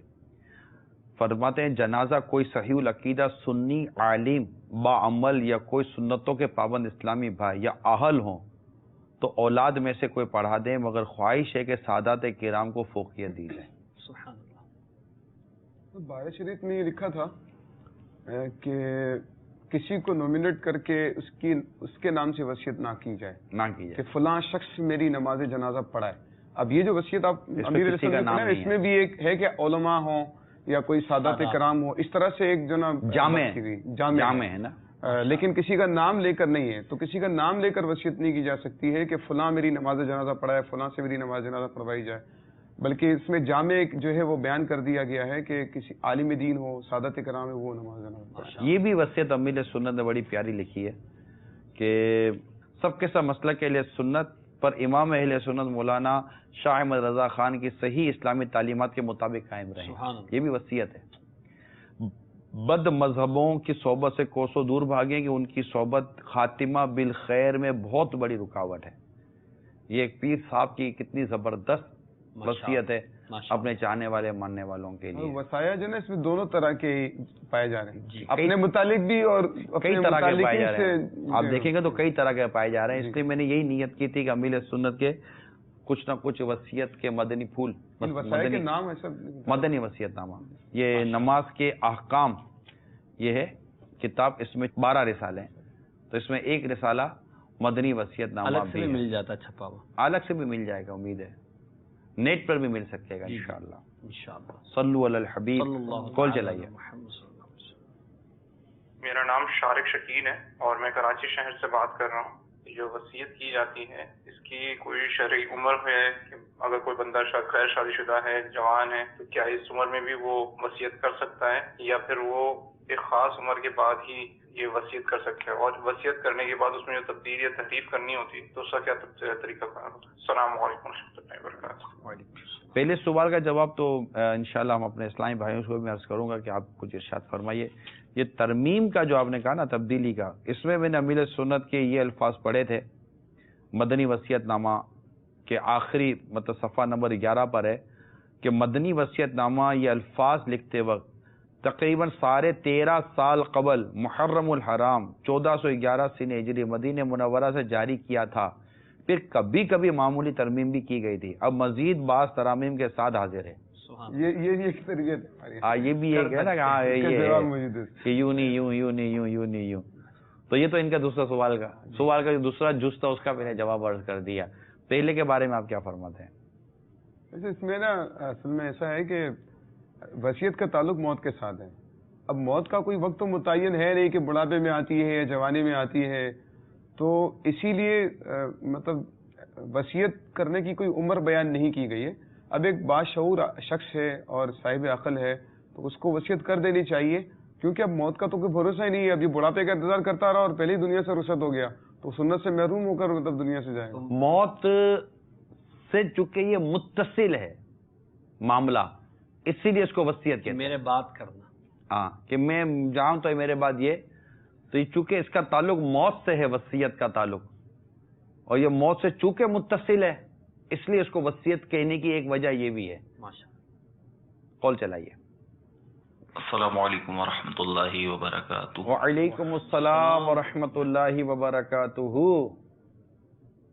مہروز مدنی عرض گزار. ماشاء اللہ عز و جل نگران شورا نے آج جو مدنی مکالمے میں موضوع رکھا ہے وصیت سے متعلق، یہ بہت ہی اچھا اور عمدہ موضوع ہے. اور ہمارے معاشرے میں اس وقت جو دیگر کمزوریاں پائی جا رہی ہیں انہی میں سے ایک کمزوری جو میں محسوس کرتا ہوں وہ یہ بھی ہے کہ وصیت کے حوالے سے کوئی خاطر خواہ کام نہیں کیا جاتا، وصیت نہیں کی جاتی، اس کی اہمیت کو نہیں سمجھا جاتا. اور یہ وصیت جو ہے اس کو شرعاً اکثر وصیت مستحب ہے، لیکن اگر ہم غور کریں تو اس مستحب پہ عمل کرنے کی کیا کیا برکتیں ہیں کہ آپس کی محبتیں قائم رہتی ہیں، عداوتیں پیدا نہیں ہوتی، رشتہ داری قائم رہتی ہے اور دل جڑے رہتے ہیں. اور بسا اوقات وصیت نہ کرنے کا انجام جو ہوتا ہے وہ آپس کے اختلافات، ناچاکیاں، اور پھر اس سے آگے بڑھ کر جو ہے وہ حق تلفیاں، غیبتیں، چغلیاں، بہتان ترازیاں بھی ہوتی ہیں. اور یہاں تک ہوتا ہے کہ خون کے رشتے جو ہوتے ہیں وہ بھی ایک دوسرے سے ملنا چھوڑ دیتے ہیں، ایک دوسرے کی طرف دیکھنا چھوڑ دیتے ہیں. اللہ تعالی ہمیں وصیت کے احکام سمجھنے کی توفیق عطا فرمائے. اور جیسے کہ ہمارے اسلاف کا انداز رہا کہ یہ وصیت کیا کرتے تھے، خود ہمارے پیر و مرشد امیر اہل سنت اللہ تعالیٰ کی آپ کو عمر طویل بعافیت عطا فرمائے. آپ نے بھی مدنی وصیت نامہ ترتیب فرمایا، تو ہمیں بھی چاہیے کہ ہم بھی اپنی وصیتیں ترتیب دے لیں، چاہے ہم غریب ہیں یا امیر ہیں، ہماری کوئی بھی حیثیت ہے، لیکن کچھ نہ کچھ مال و متاع اسباب ہمارے پاس ہو سکتے ہیں کہ جس پہ بعد میں ہمارے لواحقین جو ہیں وہ متردد ہوں اور پریشان ہوں، پھر آپس میں غلط فہمیاں اور ناچاکیاں اس کے سبب سے ہوں. یہاں میں یہ بھی عرض کرنا چاہوں گا، یہ باتیں جو میں عرض کر رہا ہوں یوں عرض کر رہا ہوں کہ میں نے 2 فیملیز ایسی مشاہدے میں آئیں کہ جب انہوں نے وصیت نہیں کی، ان کے بڑوں نے وصیت نہیں کی، کافی مال و اسباب ہونے کے باوجود بالآخر یہ ہوا کہ ان کے انتقال کے بعد آپس میں اولادوں میں جھگڑا ہو گیا اور نوبت یہاں تک پہنچی کہ ایک دوسرے کو مرنے اور مارنے پر تیار ہو گئے، ایک دوسرے کو دیکھنا تک گوارا نہیں کرا. اور اب بھی یہ صورتحال ہے کہ ایک دوسرے کے جنازوں میں شریک ہو جاتے ہیں، باقی خوشی غمی کی کیا کیفیات ہیں، آپس کے جو تعلقات ہیں، صلہ رحمی کے جو حکم ہیں وہ سب پس پش ڈال دیے گئے، صرف ایک اس وجہ سے کہ جو ترکہ تھا ان کے بڑوں کا وہ تقسیم نہیں ہو سکا، اس کے بارے میں کوئی وصیت نہیں تھی، جس کا جتنا زور چلا اس نے اتنی چلائی. اللہ تعالی ہمیں عافیت عطا فرمائے، اچھی اچھی وصیتیں کرنے کی توفیق عطا فرمائے. اور صرف مال و اسباب کے حوالے سے نہیں بلکہ اگر ہم مدنی وصیت نامہ دیکھیں تو اس میں امیر اہل سنت نے اپنی آخرت کے حوالے سے، اپنے آخرت کے امور کے حوالے سے بھی بہت اچھی اچھی وصیتیں کی ہیں. تو میں بھی نیت کرتا ہوں اور میں چاہوں گا کہ مدنی چینل کے ناظرین بھی ایک دفعہ پھر یہ وصیت نامہ پڑھیں بھی اور اس سے رہنمائی لیتے ہوئے اور دارالفتہ اہل سنت سے رہنمائی لیتے ہوئے اپنا وصیت نامہ تیار کر لیں. تو ماشاءاللہ اصل میں موضوع دیا بھی انہوں نے تھا، کیا بات ہے، شرکت بھی کر لی انہوں نے. ہاں تو اس طرح کی شرکت بھی ہو گئی. تو ہم بیٹھے تھے پیر کو ایسا کیوں ہوتا ہے، تو اس میں چلیے تھا موضوع ہمارا ورثہ، ترکہ، کیونکہ عموماً انتقال کے بعد ہمارے یہاں جو ورثہ ہوتے ہیں یا جو فیملی ممبرز ہوتے ہیں ان کو شاید اتنا شعور نہیں ہے کہ جانے والے نے اپنا جو ترکہ چھوڑا ہے، جو مال اسباب مال چیزیں چھوڑی ہیں، اس کے حقوق کتنے شدید اور کتنے حساس ہیں. تو وہ مطلب اپنی مرضی سے تقسیم کر رہے ہوتے ہیں، پتہ نہیں عجیب و غریب حال ہوتا ہے. اور کوئی ایسا لگتا ہے کہ ایک تعداد ہے جس کو شاید صحیح طور پر، شرعی طور پر سمجھانے والا نہیں ہے. تو نہ گھر میں نہ خاندان میں، نہ مطلب یہ کو بلاتے ہیں، بس کسی بھی ایسا جنٹل مین آدمی کہنے والا آ جائے گا، بیٹھ جائے گا کہ ہم نے یوں کیا تھا، یوں کیا تھا، یوں کیا تھا. یہ خالصتاً مذہبی مسئلہ ہے، خالصتاً مذہبی مسئلہ ہے. جس طرح آپ اپنے بچے کے کان میں اذان دینے کے لیے کسی عام اپ ٹو ڈیٹ آدمی کو نہیں بلاتے، اس طرح یہ ترکہ و ورثہ اور یہ سب تقسیم کرنے کے لیے آپ کو کیوں کہ مذہبی آدمی یہ مولانا ہر داڑھی والا عالم نہیں ہوتا، یہ یاد رکھیے گا. تو یہ ایک اپنا وراثت کا علم بہت بڑا علم ہے، شاید آدھا علم وراثت کو کہا گیا ہے، اتنا وراثت کا مسئلہ. پھر مال و اسباب کا اس میں بڑے واضح ارشادات موجود ہیں. اس میں اگر قرآن کریم کے اور شریعت کے بتائے گئے ارشادات کے مطابق اگر تقسیم کیا جائے تو جیسا بھی مہروز پر بتا رہے تھے کہ قتل و غارت گری ہوئی تھی تو انہوں نے تقسیم شریعت کے مطابق نہیں کیا ہوگا، ورنہ واضح بیٹے کا اتنا ہے، بیٹی کا اتنا ہے، فلاں کا اتنا ہے، فلاں کا اتنا ہے، کون کون حصے دار ہے، کون کون حصے دار نہیں ہے، کس کو کتنا ملے گا، کس کو کتنا ملے گا، کس کی حیاتی میں کس کا انتقال ہوا، پھر بعد میں اس کا انتقال ہوا تو پھر اس کے بچوں کو کیا ملے گا. یہ ساری تقسیم، ساری ڈیٹیل یہ کتب فقہ میں لکھی ہوئی ہے کتابوں کے اندر. اور یقیناً میں آپ کو بتاؤں کہ یہ اتنا آسان نہیں ہے، بڑا کمپلیکیٹڈ میٹر ہے. بعض اوقات جیسے طلاق کے مسئلے کا جواب فوراً نہیں ملتا نا، اس طرح وراثت پر بھی علماء بیٹھتے ہیں، بہت سارے نام لینے پڑتے ہیں. کیلکولیشن اتنی بڑی پرابلم نہیں ہے، لیکن جن کے ورثہ ہیں ان کی پوری ڈیٹیل کا ہونا بہت زیادہ ضروری ہو جاتا ہے. اور پھر تقسیم ہوتی ہے کہ یہ دے دیں، یہ دے دیں، اس کو دے دیں، اس کو دے دیں، اس کو دے دیں. اور پھر وراثت کا مال رکھ لینا اس کو بھی منع کیا گیا ہے، مطلب اس کے بھی احکام الگ موجود ہیں. بعض لوگ یہ کرتے ہیں، سالوں سال تقسیم نہیں کرتے، پھر نہیں اور بھی بہت کچھ کرتے ہیں. مطلب وراثت کے حوالے سے اتنی حساسیت بعضوں کا نہیں پائی جاتی. یہی صراط الجنان کے صفحہ نمبر جلد اول صفحہ نمبر 289 پہ لکھا ہے کہ وصیت کرنے کے بعد زندگی کے اندر وصیت کرنے والے کو تو وصیت تبدیل کرنے کا اختیار ہوتا ہے، لیکن فوت ہونے کے بعد کسی دوسرے شخص کو وصیت میں تبدیلی کی اجازت نہیں. خواہ وصی تبدیل کرے یا گواہ یا کوئی اور.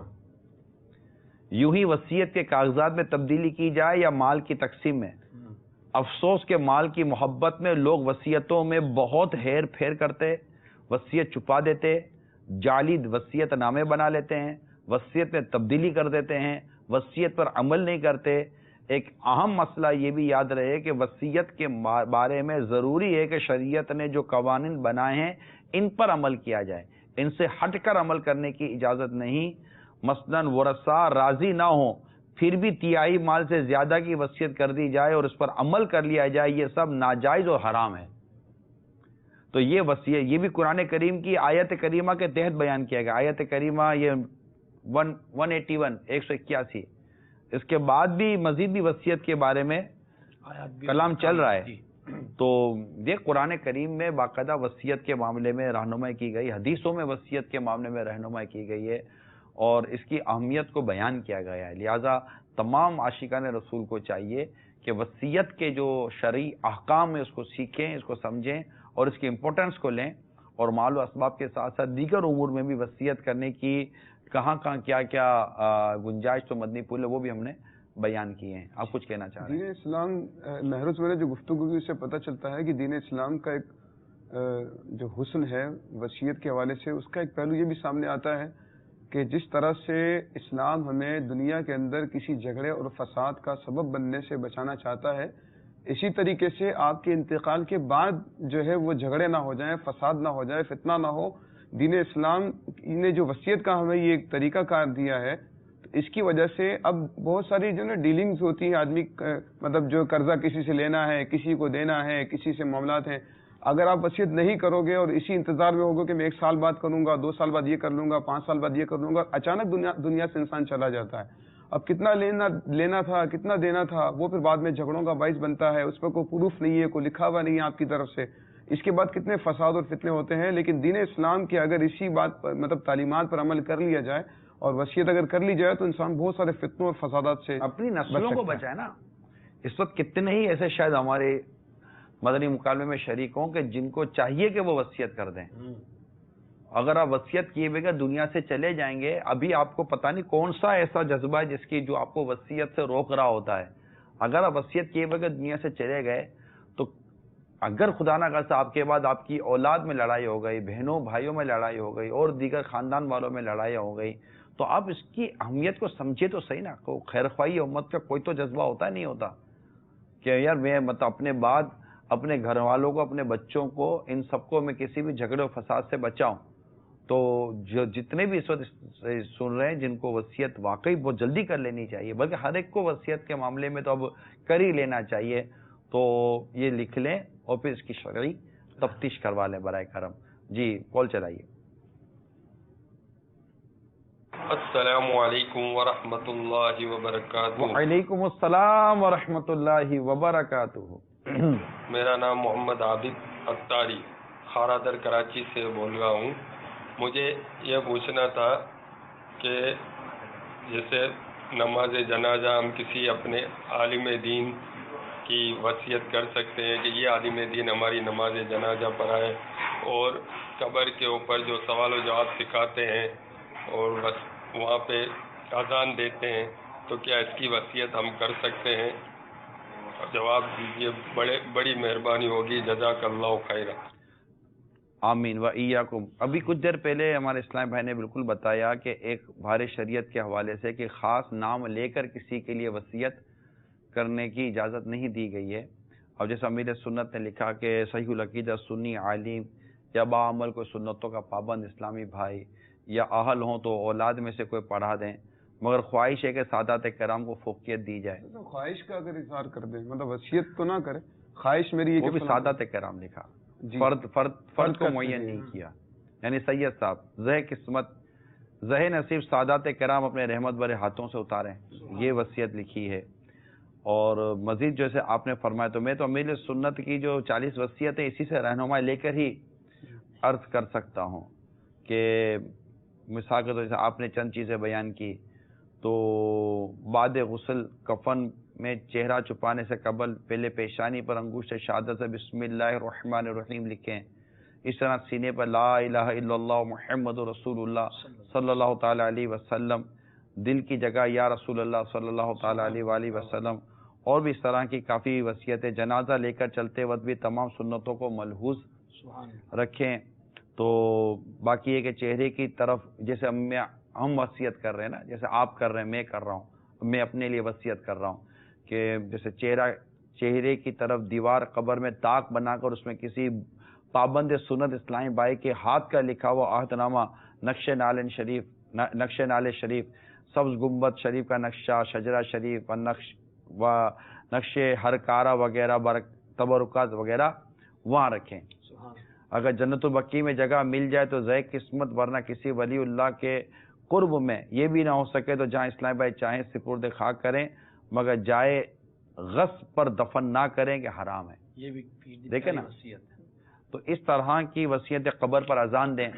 اب جیسے آپ اور میں اپنے لیے وصیت کر رہے ہیں، جیسے میں بھی یہ کہتا چلا جا رہا ہوں، اللہ کرے کہ مطلب کہ میرے بعد ان تمام چیزوں کو ملحوظ رکھا جائے. یعنی میں تو سیدھی سی وہی عرض کروں گا، امیر سنت نے جو 40 وصیت لکھی ہیں، جو وصیت احمدیوں سے، یہ من و عین ذی قسمت کے اس پر مطلب کہ میرے مرنے کے بعد بھی اس طرح کی چیزیں ہو جائے تو کیا بات ہے مدینے کی.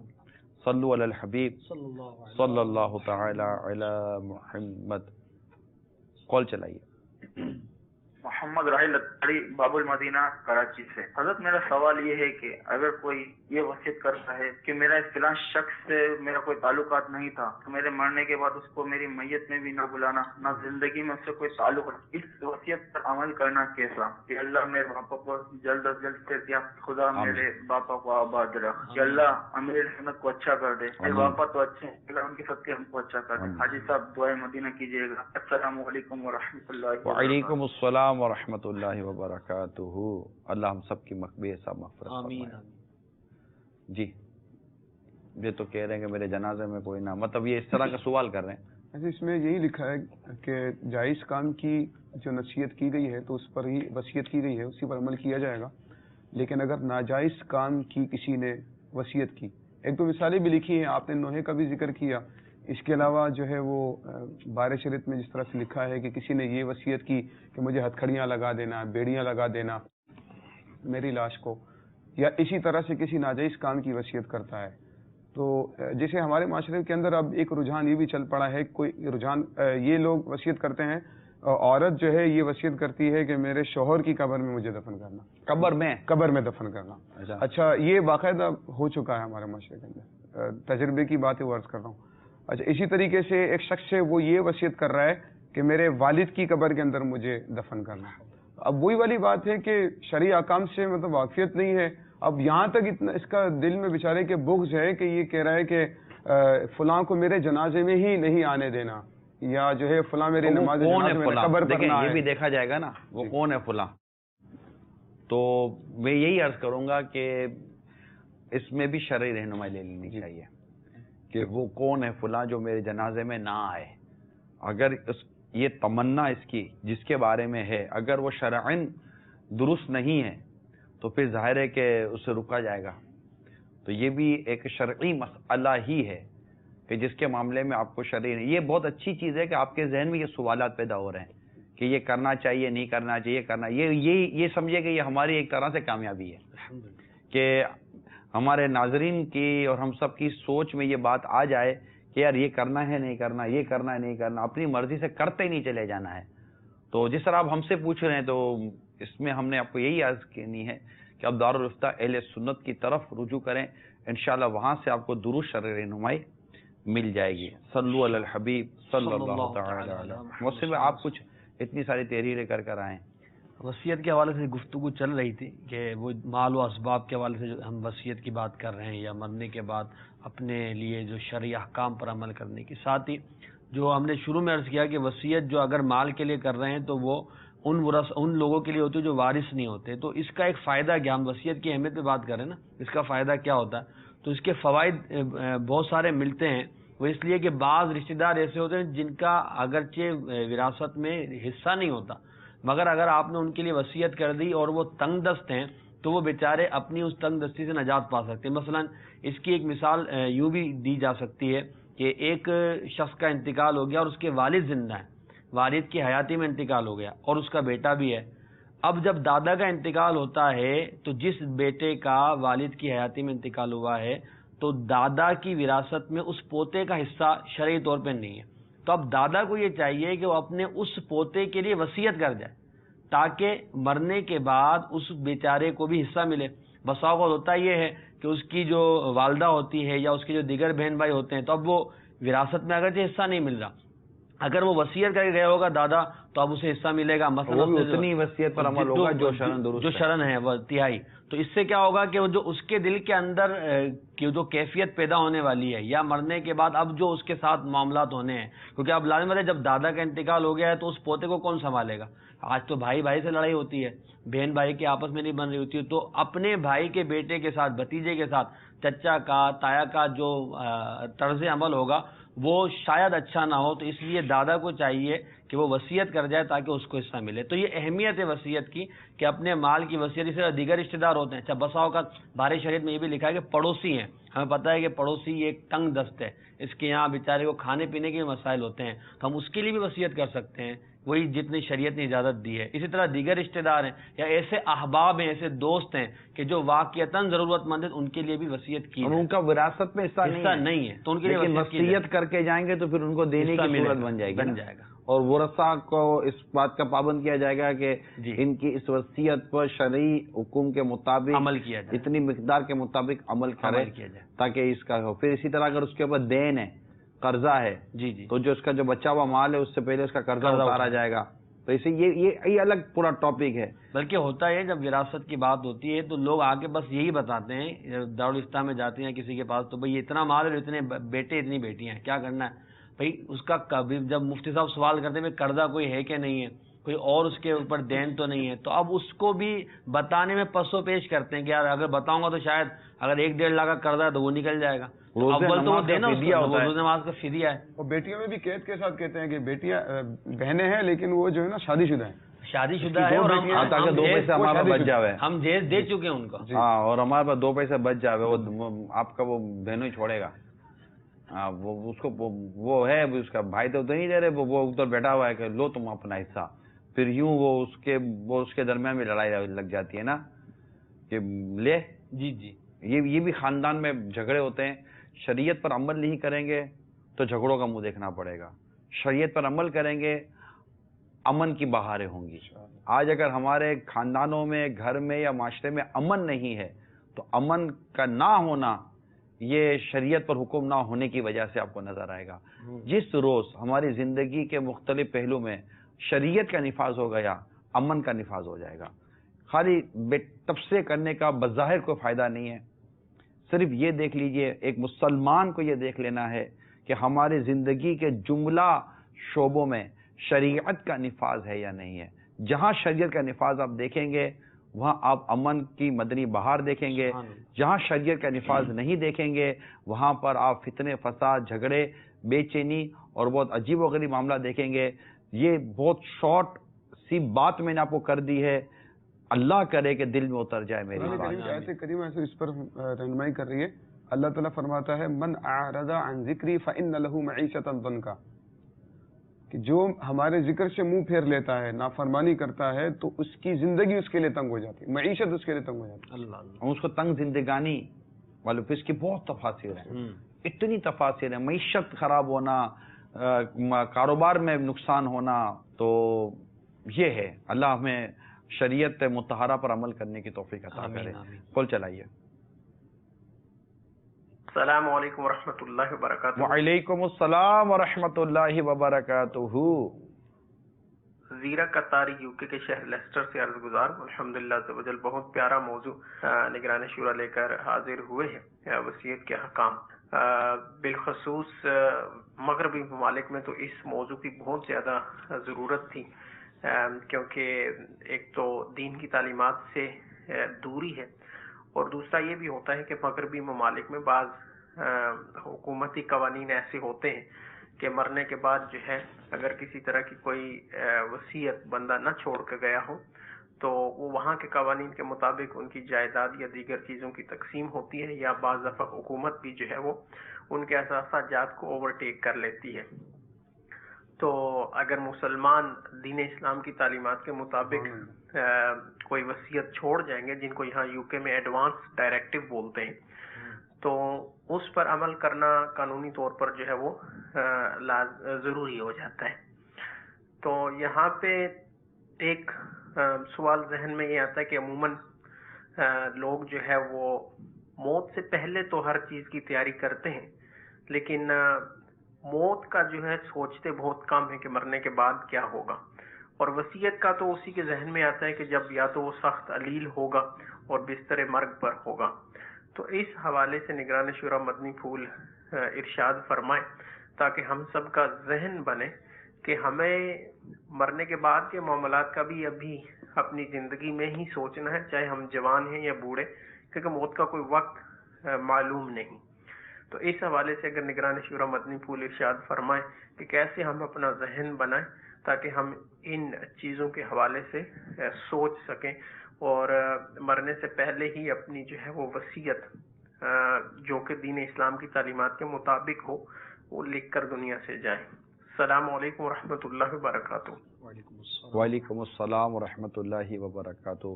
بیرون ملک کی طرف ڈاکٹر زیرک آپ نے بڑی پیاری توجہ دلائی. اس کو ول بھی کہتے ہیں وصیت کو، اور وہاں پر اب اسلامک وصیت کو لکھے تو لکھے، یہاں کوئی نہیں لکھ پاتا بیچارہ، تو وہاں کیا لکھیں گے. اور یہاں بھی کچھ قوانین تو ایسے ہوں گے جو میری نالج میں نہیں ہے، لیکن وہاں تو بہت زیادہ ایسے قانون ہے کہ اس نے جو بھی پراپرٹی یا کوئی ایسی چیز چھوڑ دی اور اس کی کوئی ایسی وصیت نہیں ہے تو پھر بڑا مطلب وہاں قانونی انداز ہوتا ہے، پھر جعلی کاغذات بنانا، بہت سارے پھر چیزیں چل رہی ہوتی ہیں. تو جو بھی اوورسیز ہیں یا دنیا میں جہاں کہیں بھی آپ ہیں، please write your Islamic will immediately, تاکہ آپ آگے کی آپ کی جو آپ تو چلے جائیں گے، جو پرابلم فیس کرنا ہے نا وہ آپ کے ریلیٹیوز کو کرنا ہے. اور تو آپ پلیز اپنے فیملی ممبر کو بھی کسی بڑی پریشانی سے بچائیں اور اپنی وصیت لکھ لیں، اور وصیت کو آپ ایک شرعی طور پر انڈوز ضرور کروا لیجیے گا. یہ میں بار بار آپ کو عرض کر رہا ہوں کہ آپ اپنی وصیت کی شرعی انڈوزمنٹ ضرور لے لیجیے گا، پھر آپ اس کو بھلے سیو کر لیجیے اور کمپیٹنٹ جو بھی لوگ ہیں ان کو بتا دیجیے کہ میری جو ویل ہے وہ اس جگہ پر رکھی ہوئی ہے، تو جو بھی اس کا ہو. تو پھر یہ کہ انتقال، کیونکہ اچانک انتقال بھی ہو جاتا ہے، موقع نہیں ملتا، ویسے ایکسیڈنٹ ہو گیا اب کیا وصیت کرے گا. پھر جن کے بارے میں وصیت کی تھی پتہ چلا کہ ان کے ساتھ بھی اس کا انتقال ہو گیا، تو پھر اس کے سارے شرعی کام ہیں، کیونکہ ہماری شریعت نابالغ کے مال کا جب تحفظ کرتی ہے تو پھر ہر ایک کے مال کا تحفظ کیوں نہیں کرتی ہوگی؟ یعنی ایک دن کا بچہ بھی ہے نا، پیدا ہوتے جو بچہ ہے اس کے مال کا بھی شریعت تحفظ کر رہی ہے کہ بھائی یہ اس کا ہے تو پھر اس کا ہے۔ ایک دن کا بچہ بھی اگر کسی کی کوئی چیز توڑ دیتا ہے، مثال دے رہا ہوں جبکہ یہ جزیات بھی موجود ہیں، تو جس کی چیز ٹوٹی ہے شریعت اس کا بھی تحفظ رکھتی ہے، اور وہ ایک دن کے بچے پر بھی تاوان لازم آ جاتا ہے۔ تو اس طرح کے شرعی احکام ہیں۔ اسلام و دین مطلب یہ کیسے ہو سکتا ہے کہ جو اسلام قبول کر لے تو اور اسلام اس کا تحفظ نہ دے؟ اسلام ایسا دین ہے کہ جو اسلام قبول کرتا ہے، اسلام اس کے مال کو، اس کی جان کو اور اس کی عزت کو تحفظ فراہم فرما دیتا ہے۔ یعنی یہ اسلام کی اتنی خوبصورت میں آپ کو وضاحت کر رہا ہوں کہ جو اسلام و دین سے جو دور ہوتے ہیں وہ دیکھیے کہ کہاں جان، کہاں عزت اور کہاں مال کا تحفظ آپ پاتے ہیں۔ لیکن اگر اسلام کے احکام کو سمجھیں گے، قرآن پڑھیں گے، حدیثیں پڑھیں گے اور فقہ کے جو جزیات اور احکام وہ پڑھیں گے تو پتہ چلے گا کہ اسلام اور ہمارا دین اپنے ماننے والے کی جان کو بھی محفوظ فرماتا ہے، اس کے مال کو بھی محفوظ فرماتا ہے، اس کی عزت اور آبرو کو بھی محفوظ فرماتا ہے۔ تو یہ ہمارے دین کی خوبصورتی ہے۔ اللہ کرے کہ ہم یہ سب کرنے میں کامیاب ہو جائیں۔ صلو علی الحبیب صلی اللہ تعالی علی محمد۔ کوئی اور موضوع رہ گیا ہو پھر کال لیں، یا کال لے لیں، اس کے بعد کال لے لیں۔ اچھا ہے، بزرگوں کی وصیتیں ہیں اس پہ انشاءاللہ۔ اچھا کال چلائیے۔ میرا نام محمد جنید رضا ہے، میں مدینہ الاولیاء ملتان شریف سے بات کر رہا ہوں، اور میرا نگران شورا کی بارگاہ میں یہ سوال ہے کہ قبر میں کتنے اور کون کون سے تبرکات رکھنے کی وصیت کی جا سکتی ہے؟ یہ ابھی میں نے تھوڑی دیر پہلے بیان کیا کہ جیسے عہد نامہ ہے یہ لے لیں، گنبد خضرا کے حوالے سے اور مدینہ شریف تبرکات سے حوالے سے، اولیاء کرام کے بعض تبرکات کے حوالے سے، تو اگر ایسی کوئی چیزیں ہوں تو وہ طاق بنا کر دیوار میں کسی اونچی جگہ پر تھوڑا سا اونچا کر کے طاق بنا کر اس میں وہ ڈال دیے جائیں اور اس کو کر دیا جائے، تو اس طرح کے تبرکات جو تبرکات ہیں وہ قبر میں لے بھی جانے چاہیے، انشاءاللہ اس کی برکتیں نصیب ہوں گی۔ صلو علی الحبیب صلی اللہ تعالی علیہ۔ اب بزرگوں کی وصیت پہ کیا فرمائیں؟ ایسے بہت ساری وصیتیں ہیں، لیکن یہ کہ دو تین میں عرض کرنا چاہتا ہوں۔ حضرت سیدنا صدیق اکبر رضی اللہ تعالیٰ عنہ کی وصیت، سیدتنا عائشہ صدیقہ رضی اللہ تعالیٰ عنہ بیان فرماتی ہیں کہ مجھ سے میرے والد ماجد حضرت ابو بکر صدیق رضی اللہ تعالیٰ عنہ نے دریافت فرمایا کہ تم نے کس چیز میں رسول اللہ صلی اللہ تعالیٰ علیہ وآلہ وسلم کو کفنایا؟ میں نے عرض کی کہ 3 کپڑوں میں۔ ارشاد فرمایا میرے ان 2 کپڑوں کو دیکھ لو، انہیں دھو لینا، دونوں کپڑے پیوندار تھے۔ پھر فرمایا کہ میرے کفن کے لیے ایک صاف ستھرا کپڑا خرید لینا اور مہنگا مت خریدنا۔ انہیں میں نے عرض کی کہ ابو جان اب ہم کشادگی میں ہیں، یعنی مہنگا خرید سکتے ہیں، ہم پر وسعت کر دی گئی ہے۔ یہ سن کر آپ رضی اللہ تعالیٰ عنہ نے فرمایا اے میری بیٹی، زندہ شخص میت کے مقابلے میں نئے کپڑے پہننے کا زیادہ حقدار ہے۔ اب جب جملہ ارشاد فرماتے ہیں وہ قابل غور ہے، فرماتے ہیں اور یہ کفن تو خون اور پیپ سے آلودہ ہو کر رہ جائے گا۔ یعنی مہنگا کفن خریدنے سے منع فرما رہے ہیں، آج جی انکساری فرما رہے ہیں، اور اس میں ہمارے لیے تربیت ہے، اور فرما رہے ہیں کہ مطلب متوسط قسم کا کپڑا ہو، صاف ستھرا ہو، جبکہ امیر المومنین ہے، امیر المومنین ہیں، اور جو لباس پہنا ہوا وہ بھی پیوند والا ہے۔ فرماتے ہیں میرے کپڑے دیکھ لو، اور مطلب وہ ان لباس کے اندر جو ہے کفن سے منع، کفن لینا اور صاف ستھرا کفن ہو لیکن مہنگا مت خریدنا، یہ آپ تاکید فرما رہے ہیں، اور وہ بھی سنت کے مطابق، جو سنت کے مطابق 3 کپڑوں پہلے پوچھا آقا علیہ الصلوۃ والسلام کو تم نے کیسے، تاکہ مطابق اس ادا کو بھی ادا کرنے والا جو مزاج مبارک ہے۔ اچھا، حضرت عبادہ بن ثابت رضی اللہ تعالیٰ عنہ کی وصیت بہت ہی ہمارے لیے سبق آموز ہے، صحابی رسول ہیں۔ تو آپ کے بارے میں آتا ہے کہ آپ رضی اللہ تعالیٰ عنہ کہ جب وصال کا وقت آیا تو آپ نے فرمایا کہ میرے بستر کو صحن کی طرف نکال دو اور میرے غلاموں، خادموں، پڑوسیوں اور میرے پاس آنے جانے والوں کو جمع کرو۔ حسب حکم ان سب کو آپ کے پاس جمع کر دیا گیا تو آپ نے فرمایا بلا شبہ میرا یہ دن ہے، میں سمجھتا ہوں کہ یہ وہ آخری دن ہے جو دنیا میں میرے پاس آیا ہے، اور آج آخرت میں میری پہلی رات ہوگی۔ مجھے معلوم نہیں کہ مجھ سے ہاتھ یا زبان سے آپ کے ساتھ کوئی زیادتی ہو گئی ہو، اس ذات کی قسم جس کے قبضہ قدرت میں عبادہ کی جان ہے، قصاص روز قیامت ہوگا۔ اگر میں نے تم میں سے کسی کی جان کے بارے میں تقصیر کر دی ہو تو وہ مجھ سے قصاص لے لے قبل اس کے کہ میری جان نکل جائے۔ لوگوں نے یہ سن کر عرض کی، حضور آپ رضی اللہ تعالیٰ عنہ تو مہربان باپ کی طرح تھے، آپ رضی اللہ تعالیٰ عنہ ہمیں ادب سکھانے والے تھے، آپ رضی اللہ تعالیٰ عنہ نے تو کبھی کسی خادم کو برا نہیں کہا۔ لوگوں کی یہ باتیں سن کر آپ رضی اللہ تعالیٰ نے فرمایا، کیا تم لوگوں نے میری ان تقصیروں کو جو مجھ سے صادر ہوئیں معاف کر دیا؟ لوگوں نے عرض کیا، جی ہاں۔ آپ رضی اللہ تعالیٰ عنہ نے بارگاہ رب العالمین نے عرض کی، اے اللہ تو گواہ رہنا۔ پھر فرمایا، اب میں تمہیں وصیت کرتا ہوں کہ تم میری وصیت کو یاد کر لو۔ میں تم میں سے ہر انسان کو اپنی موت پر رونے سے منع کر رہا ہوں۔ جب میری روح نکل جائے تو تم وضو کرنا، خوب اچھی طرح وضو کرنا، پھر تم میں سے ہر شخص مسجد میں داخل ہو کر نماز پڑھے اور عبادہ رضی اللہ تعالیٰ عنہ کے لیے اور اپنے لیے استغفار کرے۔ پھر فرماتے ہیں، پھر مجھے جلدی سے میری قبر تک پہنچا دینا اور میرے جنازے کے پیچھے آگ لے کر مت آنا، اور مجھے ارجوان ایک اپنے چیز کا ذکر کیا اس سے مت رنگنا، یعنی اپنے پیچھے آپ فرماتے ہیں کہ میرے پیچھے آگ لے کر بھی مت۔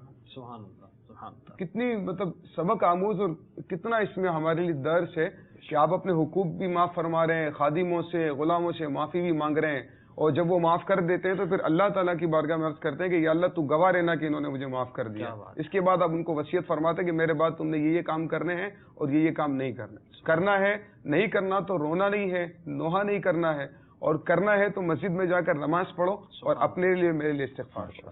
اس سارے ثواب کرتے رہو۔ اللہ تبارک و تعالی ہمیں ہمارے بزرگوں کے طریقوں پر عمل کرنے کی توفیق عطا فرمائے۔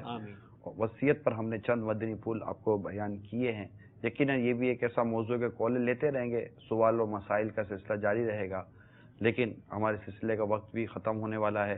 اللہ تبارک و تعالی ہم سب کو وصیت کرنے کی توفیق عطا فرمائے اور اس کی شرعی تفتیش کروانے کی بھی توفیق عطا فرمائے، اور جو ناجائز وصیت ہو ہمیں اس پر عمل کرنے سے بچنا نصیب ہو، اور ہر معاملے میں شرعی رہنمائی لینے کا ہمیں جذبہ نصیب ہو۔ اللہ تبارک و تعالی ہم سب کو ایمان کی سلامتی عطا فرمائے، آمین بجاہ النبی الامین صلی اللہ تعالی علیہ وآلہ وسلم۔ صلو علی الحبیب صلی اللہ تعالی علی محمد۔ اپنا بنایا مجھ کو، سینے لگایا مجھ کو، اپنا